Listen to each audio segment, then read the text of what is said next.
హరి ఓం శ్రీ గురుభ్యో నమః. హరి ఓం.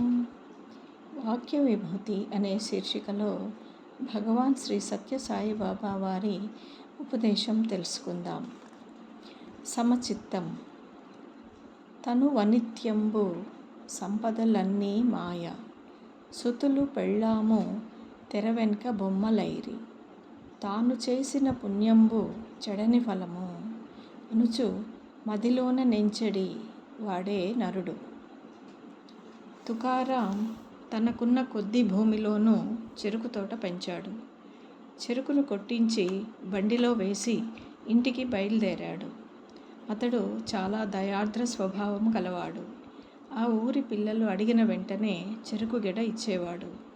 ఇంట్లో భార్య బిడ్డల సంగతి ఏమిటని పట్టించుకోకుండా, పుణ్యమని అడిగిన వాళ్లకు లేదనకుండా దానం చేసేవాడు.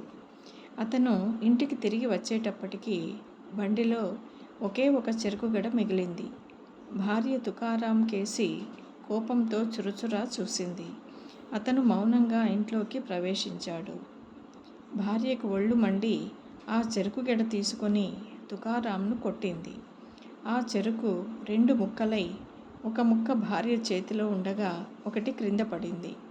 క్రింద పడిన ముక్క తుకారాం సంతోషంగా తీసుకుని భార్యతో, నీ చేతిలో ఉన్న ముక్క నువ్వు తిను, మిగిలిన ఈ ముక్క నేను పిల్లలు పంచుకు తింటాం అన్నాడు శాంతచిత్తుడై నవ్వుతూ.